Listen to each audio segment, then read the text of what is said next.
Hello box লাভার বন্ধুরা, কেমন আছো? ডিজে রয় বাবু ইউটিউব চ্যানেলে তোমাদেরকে জানাই সাদর আমন্ত্রণ। আবারও চলে এলাম একটা ধামাকাদার আপডেট ভিডিও নিয়ে। বটেশ্বর জলডালা 2024 তোমাদের কাছে কয়েকটি পয়েন্ট আমি তুলে ধরব। বটেশ্বর কম্পিটিশন 2024 এবছর কি হচ্ছে, কোন কোন সেট থাকছে, কত তারিখে হচ্ছে, সেট কি সব রানিং কম্পিটিশন হবে না বসে বাজাবে না কোনো ফিল্ডে কম্পিটিশন হবে, কম্পিটিশন দেখতে কোন দিকে যেতে হবে, কীভাবেই বা যাবে, সব পয়েন্ট আমি এই ভিডিওতে তুলে ধরবো। ভিডিওটা শেষ পর্যন্ত দেখো, সব কিছুর উত্তর দেবো এই ভিডিওতে। যদি ভিডিওটি ভালো লাগে এবং নেক্সট আপডেট পেতে অবশ্যই চ্যানেলটিকে সাবস্ক্রাইব করে রাখো, ডিজে রয় বাবু ইউটিউব চ্যানেল। নাম্বার 1, কম্পিটিশান এবছর হচ্ছে, তবে কম্পিটিশান রানিংয়ে কম্পিটিশান হবে না। বটেশ্বর মন্দিরের সামনাসামনি যে মাঠটি রয়েছে তাতে সব সেটের মুখোমুখি কম্পিটিশান হবে। দ্বিতীয় পয়েন্ট, কম্পিটিশানটি সেপ্টেম্বরের 1 তারিখ হবে।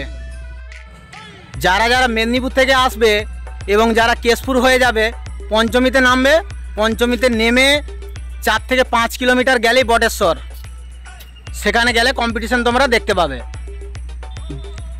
পঞ্চমীতে নেমে টোটো কিংবা বাস পেয়ে যাবে, আর যারা মোটর সাইকেলে যাবে 4 থেকে 5 কিলোমিটার লাগবে।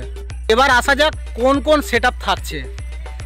এমটি মিউজিক এখন পর্যন্ত কনফার্ম হয়েছে, কৃষ্ণা মিউজিক এখনও কনফার্ম হয়নি, বর্মন মিউজিক, চন্দনা মিউজিক আসতে পারে, কথা চলছে কিন্তু এখনও কনফার্ম হয়নি। এবং আরও প্রচুর পরিমাণে মারাত্মক বাংলা সেট থাকছে। অনিবার্য কারণবশত সেট আপগুলি চেঞ্জ হতে পারে। সমস্ত সেট কিন্তু কনফার্ম নয় এখন পর্যন্ত একমাত্র এমটি মিউজিক কনফার্ম হয়েছে। কৃষ্ণা মিউজিকের সঙ্গে কথা চলছে কিন্তু এখন পর্যন্ত কনফার্ম হয়নি। রানিং কম্পিটিশন হবে না, মন্দির চত্বরে একটি মাঠ আছে, ওখানেই প্রত্যেকটা সেটের মুখোমুখি কম্পিটিশন হবে, রানিং কম্পিটিশন হবে না। যারা যারা আসতে চাও আমার এই ভিডিওতে কমেন্ট করো, আমি লাইভ লোকেশন দিয়ে দেবো এবং কন্ট্যাক্ট নাম্বারও দিয়ে দেবো। যারা আসতে চাও কমেন্ট করো, আমি তাদেরকে ফুল গাইড দেব। দেখা হচ্ছে নেক্সট ভিডিওতে।